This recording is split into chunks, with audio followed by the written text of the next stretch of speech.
IDF is saying that Hamas's rule in Gaza is faltering. There's these new videos that show scores of Hamas terrorists surrendering. They're stripped down to their underwear to ensure they're not hiding bomb vests as they hand over their weapons.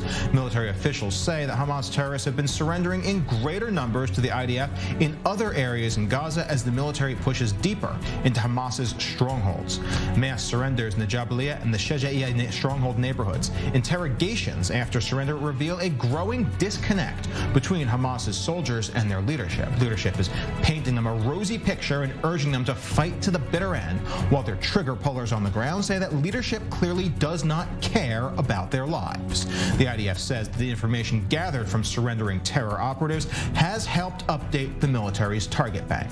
Military intelligence also reporting that Hamas leader Yahya Sinwar fled the north of Gaza using humanitarian corridors in the early stages of the war. He is believed to be currently in the underground fortress network beneath Khan Yunis. The IDF is moving deeper into Khan Yunis every day now for the past week or so and announced 250 terror targets destroyed by the Air Force in the last day. And we are joined now by Lieutenant Colonel Peter Lerner of the IDF spokesperson's unit. I want to start with these pictures we've seen of these mass surrenders of terror operatives. How many people have we seen surrender so far? How common is this? These guys claim they're going to fight to the bitter end.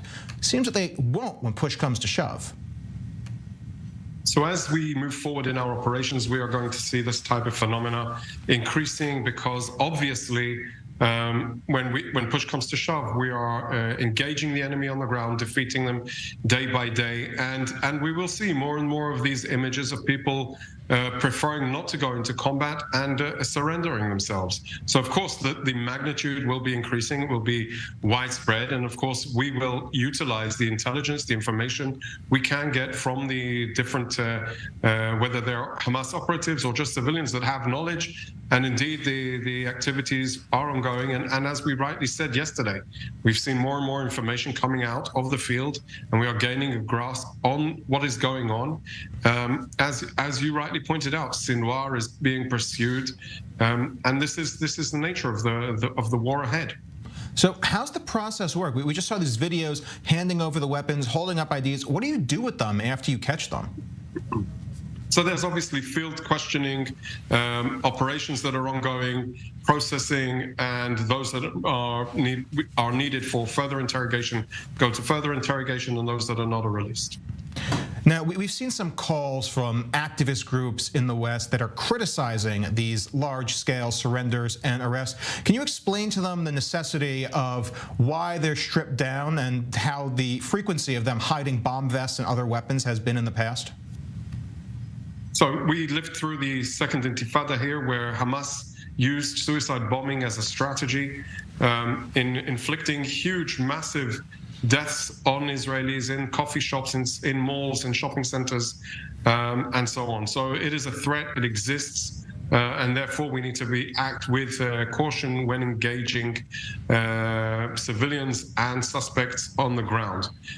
When we are conducting these activities, we're conducting it within the rules and regulations in order to limit civilian casualties, limit casualties and expand our force protection, but also in order to make sure that weapons are handed over and seized by the IDF.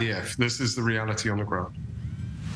Now, the surrender that we're seeing, this is unconditional surrender from these operatives, or have we seen conditions given? Are there negotiations involved?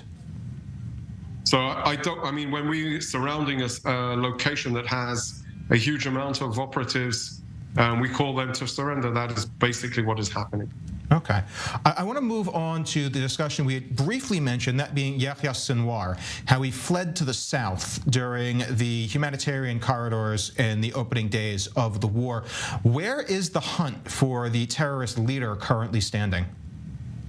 So I don't want to relate specifically to Sinwar. Obviously, he is the mastermind of the massacre of the 7th of October. He's the person that equipped, financed, and gave the green light for the brutal attack on Israel on the 7th of October, and therefore he needs to pay a price, personal price. Of course, we have, and as you have seen over the last few days, increased our activities in southern Gaza, specifically around Khan Yunis, at specific locations, but it is all in concert with our war goals of dismantling Hamas as a governing authority and bringing home the hostages. That is our responsibility. That is what we intend on doing. Can you give us a more clear view of the situation on the ground right now? Where does the battle for Khan Yunis really stand right now, on the ground and also the underground fortresses itself?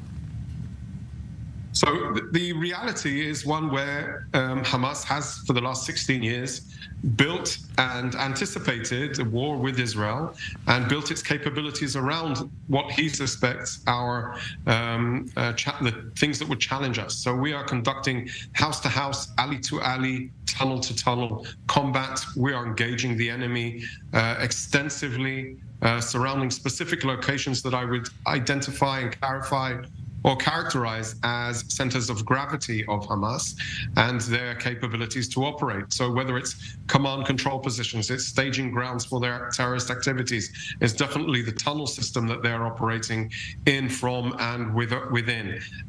All of these are targets from the IDF. As you pointed out, in the last 24 hours, 250 targets or so have been struck, and that's just in this day. And we continue to reveal the tunnel system every day that goes by. We're revealing more and destroying more. And I want to talk about the hostages now. What sort of information is known by the military on that can be shared? And is there a significant fear amongst the military leadership that the operations in Khan Yunis might put them at risk? Hostages are a top priority for the IDF and a national top priority, obviously.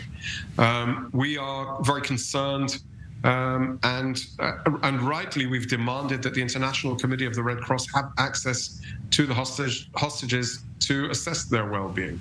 From our perspective, and I want to be very cautious about what I say, we are utilizing our intelligence and operational capabilities in order to create the operational option to act in order to bring hostages home, and that is what we will do. That we will stop it, and there will be no bars regarding to those activities.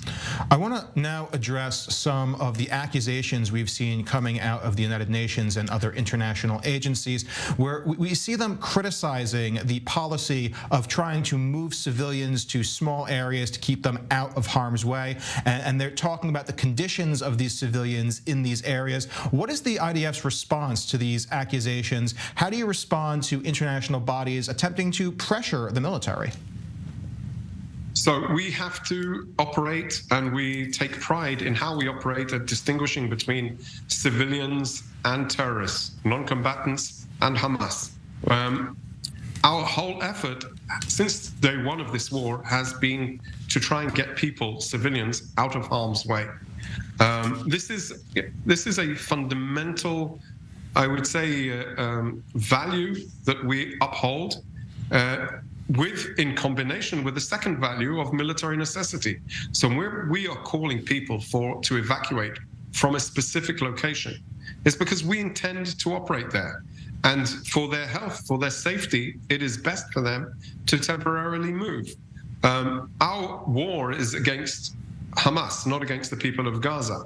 And as such, we are operating in order to alleviate the situation on one hand, but achieve our goals on the other. So people need to listen to our instructions when we are telling them to move out of a specific area, so that we can conduct our operations. It's important to understand there isn't one building that we haven't found a tunnel access point, weapons storage capabilities, communications capabilities. This is how Hamas has chosen the battleground. This is precisely where they're operating from. This is where they instruct the rockets that are launched as we were just coming on into the south. So this is basically the reality that we have to operate.